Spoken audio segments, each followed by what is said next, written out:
السلام علیکم ناظرین۔ بہادر شاہ ظفر کی کہانی بہادر شاہ ظفر کی زندگی کی آخری 4 سالوں کی جو انہوں نے رنگون میں بتائے۔ ہندوستان کے آخری شہنشاہ بہادر شاہ ظفر کو میکنسی بحری جہاز میں بٹھا دیا گیا۔ یہ جہاز 17 اکتوبر 1858 کو رنگون پہنچ گیا۔ شاہی خاندان کے 35 مرد اور عورت بھی تاجدار ہند کے ساتھ تھے۔ کیپٹن نرسن ڈیوس رنگون کا انچارج تھا۔ وہ جہاز بندرگاہ پہنچا۔ کیپٹن نرسن ڈیوس نے بادشاہ اور اس کے ساتھیوں کو اپنے ساتھ لیا اور دنیا کی تیسری سب سے بڑی سلطنت کے آخری شہنشاہ کو ساتھ لے کر اپنی رہائش گاہ پر آ گیا۔ نرسن پریشان تھا۔ دراصل بہادر شاہ ظفر قیدی ہونے کے باوجود ایک بادشاہ تھا اور نرسن کا ضمیر گوارا نہیں کر رہا تھا کہ وہ بیمار اور بوڑھے شہنشاہ کو جیل میں پھینک دے، مگر رنگون میں ایسا کوئی مقام نہیں تھا جہاں بہادر شاہ ظفر کو رکھا جاتا۔ وہ رنگون میں پہلا گرفتار بادشاہ تھا۔ نرسن ڈیوس نے چند لمحے سوچا اور مسئلے کا دلچسپ حل نکالا۔ نرسن نے اپنے گھر کا گیراج خالی کروا لیا اور تاجدار ہند ضلع سبحانی کو اپنے گیراج میں قید کروا لیا۔ بہادر شاہ ظفر 17 اکتوبر 1858 کو اس گیراج میں پہنچے اور 7 نومبر 1862 تک 4 سال وہاں رہے۔ بہادر شاہ ظفر نے مشہور جہان غزل لگتا نہیں یہ دل میرا اجلے دیار میں، کس کی بنی ہے عالم پائیدار میں، اور کتنا بد نصیب ہے ظفر دفن کے لیے 2 گز زمیں بھی نہ ملے کوئے یار میں۔ یہ غزل بہادر شاہ ظفر نے اسی گیراج میں لکھی ہے کہ آج 7 نومبر کا دن تھا اور سن تھی 1862۔ بدنصیب بادشاہ کی خادمہ نے شدید پریشانی کی حالت میں ڈیوس کے دروازے پر دستک دی۔ اندر سے سپاہی نے اونچی آواز میں اس گستاخی کی وجہ پوچھی۔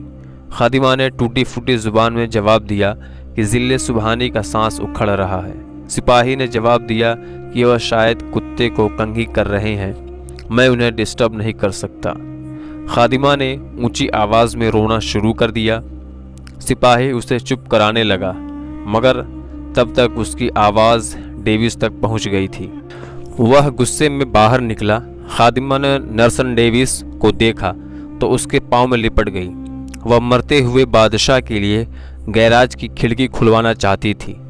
بادشاہ موت سے پہلے آزاد اور کھلی ہوا کا ایک گھونٹ بھرنا چاہتا تھا۔ نرسن نے اپنا پسٹل اٹھایا، گارڈ کو ساتھ لیا اور گیراج میں داخل ہو گیا۔ بادشاہ کی آخری آرام گاہ کے اندر بدبو اور کافی اندھیرا تھا۔ سپاہی لیمپ لے کر بادشاہ کے کنارے کھڑا ہو گیا۔ نرسن آگے بڑھا۔ بادشاہ کا کمبل آدھا بستر پر تھا اور آدھا زمین پر۔ اس کا ننگا سر تکیے پر تھا لیکن گردن ڈھیلی ہوئی تھی۔ آنکھیں سرخ ہو کر باہر نکل رہے تھے۔ گردن کی رگیں پھلی ہوئی تھی اور سخت ہونٹوں پر مکھیاں بھن بھنا رہی تھیں۔ نرسن نے زندگی میں ہزاروں چہرے دیکھے تھے لیکن ایسے چہرے پر اتنی بیچارگی اور اتنی غریب الوطنی نہیں دیکھی تھی۔ وہ کسی بادشاہ کا چہرہ نہیں تھا بلکہ دنیا کے سب سے بڑے بھکاری کا چہرہ تھا، اور اس چہرے پر ایک آزاد سانس، صرف ایک آزاد سانس کی اپیل تحریر تھی، اور یہ اپیل پرانی کنووں کی دیوار سے لپٹی کائی کی طرح دیکھنے والی آنکھ کو اپنی گرفت میں لے لیتی تھی۔ کیپٹن ڈیوس نے بادشاہ کی گردن پر ہاتھ رکھا۔ زندگی کے قافلے کو رگوں کے جنگل سے گزرے ہوئے کافی مدت ہو چکی تھی۔ ہندوستان کا آخری بادشاہ زندگی کو پوری کر چکا تھا۔ ڈیوس نے ان کے ساتھیوں کو بلانے کا حکم دیا۔ ساتھی تھے ہی کتنے، ایک جوان شہزادہ، دوسرا اس کا استاد حافظ محمد ابراہیم دہلوی۔ وہ دونوں آئے۔ انہوں نے بادشاہ کو غسل دیا، کفن پہنایا اور جیسے تیسے بادشاہ کی نماز جنازہ پڑھائی۔ جب قبر کا مسئلہ آیا تو پورے رنگون شہر میں آخری تاجدار ہند کے لیے 2 گز زمین بھی دستیاب نہیں تھی۔ نرسن نے سرکاری رہائش گاہ کے پاس ایک قبر کھدوائی اور بادشاہ کو خیرات میں ملی ہوئی زمین میں دفن کر دیا۔ قبر پر پانی کا چھڑکاؤ ہو رہا تھا، گلاب کی پتیاں بکھیری جا رہی تھیں۔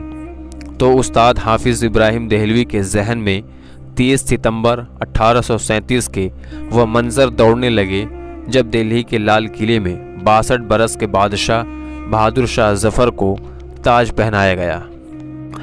ہندوستان کے نئے بادشاہ کو سلامی دینے کے لیے پورے ملک سے لاکھوں لوگ دلی آ رہے تھے، اور بادشاہ جب لباس شاہی پہن کر، تاج شاہی سر پر پہن کر اور جہانگیری تلوار لٹکا کر دربار میں آیا تو پورا دلی تحسین تحسین سے گونج اٹھا۔ نقارچی نقارے بجانے لگے، کھلی ہوا میں تانے اڑانے لگے، فوجی سالار تلواریں بجانے لگے، فضائیں رشک کرنے لگیں۔ حافظ محمد ابراہیم دہلوی کو یاد تھا کہ بہادر شاہ ظفر کے تاج پوشی کا جشن 7 دن تک جاری رہا، اور ان 7 دنوں میں دلی کے لوگوں کو شاہی خزانے سے کھانا کھلایا گیا، مگر 7 نومبر 1862 کی اس ٹھنڈی اور بے نور صبح کو بادشاہ کی قبر کو ایک خوش اہم کاری بھی موجود نہیں تھا۔ استاد حافظ محمد ابراہیم دہلوی کے آنکھوں میں آنسو آ گئے۔ انہوں نے جوتے اتارے، بادشاہ کی قبر کے پاس کھڑے ہوئے اور قرآن کریم کی تلاوت شروع کر دی۔ حافظ ابراہیم دہلوی کے گلے سے افسوس کے دریا بہنے لگے۔ یہ قرآن مجید کا اعجاز تھا یا استاد ابراہیم دہلوی کے گلے کا افسوس؟ کیپٹن نرسن ڈیوس کی آنکھوں میں آنسو آ گئے۔ اس نے ہاتھ اٹھایا اور اس غریب کی قبر کو سلیوٹ پیش کر دیا، اور اس آخری سلیوٹ کے ساتھ ہی سلطنت کا سورج ہمیشہ ہمیشہ کے لیے ڈوب گیا۔ اگر آپ کبھی رنگون جائیں تو آپ کٹیگن ٹاؤن شپ کی کچی گلیوں اور بدبودار جھگیوں میں آج بھی بہادر شاہ ظفر کی نسل کے خاندان مل جائیں گے۔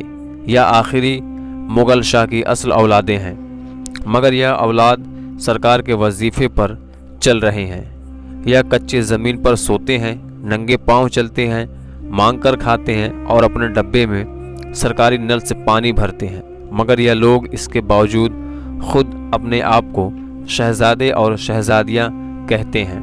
یہ لوگوں کو اپنی داستانیں سناتے ہیں اور گلیوں میں ہنستے پھرتے ہیں۔ آخر مغل خاندان کے ساتھ ایسا دردناک سلوک کیوں کیا گیا؟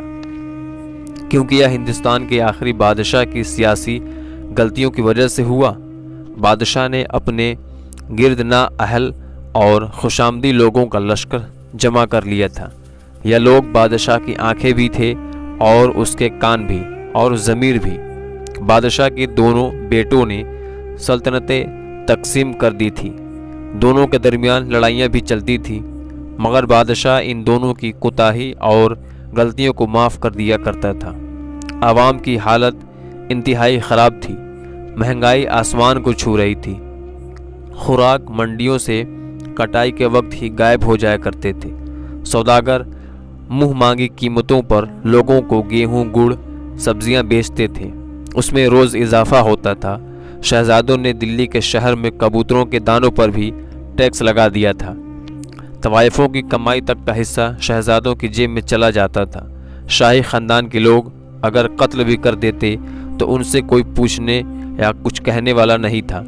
ریاست شاہی دربار کے ہاتھ سے نکل چکی تھی، نواب، صوبے دار اور سلطان آزاد ہو چکے تھے۔ یہ مغل سلطنت کو ماننے تک سے انکار کر دیتے تھے۔ عوام بادشاہ اور اس کے خاندان سے بیدار ہو چکے تھے۔ یہ گلیوں اور بازاروں میں بادشاہ کو برا بھلا کہتے تھے، سپاہی چپ چاپ ان کے پاس سے گزر جاتے تھے، جبکہ انگریز مضبوط ہوتے جا رہے تھے۔ یہ روز اپنا معاہدہ توڑتے تھے اور شاہی خاندان دوبارہ انگریزوں کے ساتھ نئے معاہدے کر لیتے تھے۔ انگریز ایک ایک کر کے بادشاہ کے سب وفاداروں کو قتل کرتے گئے۔ پھر ایک وقت ایسا آیا کہ عوام کہنے لگی کہ ہمارے لیے بادشاہ ظفر اور انگریز ایک ہی جیسے ہیں، ہمارے لیے کوئی فرق نہیں ہے۔ بادشاہ یعنی بہادر شاہ ظفر ڈبل مائنڈڈ تھے، وہ انگریزوں سے لڑنا بھی چاہتے تھے اور اپنی شاہی مدت بھی پوری کرنا چاہتے تھے، لیکن اس کا نتیجہ وہی نکلا جو ڈبل مائنڈ ہو کر لڑنے والے جنگوں کا ہوتا ہے۔ شاہی خاندان کو دلی میں قتل کر دیا گیا اور بہادر شاہ ظفر کو قید کر لیا گیا۔ میرے عزیز دوستوں، جو بادشاہ اپنی سلطنت کا خیال نہیں رکھتے اور اپنی عوام کا اعتماد کھو بیٹھتے ہیں، ان کا انجام اسی طرح کا ہوتا ہے۔ کاش کہ ہمارے حکمرانوں کو یہ بات سمجھ میں آ جائے۔ دوستوں ویڈیو اگر اچھی لگی ہو تو لائک کریے گا، شیئر کریے گا، اور چینل پر اگر نئے ہیں تو چینل کو سبسکرائب ضرور کیجیے گا۔ السلام علیکم۔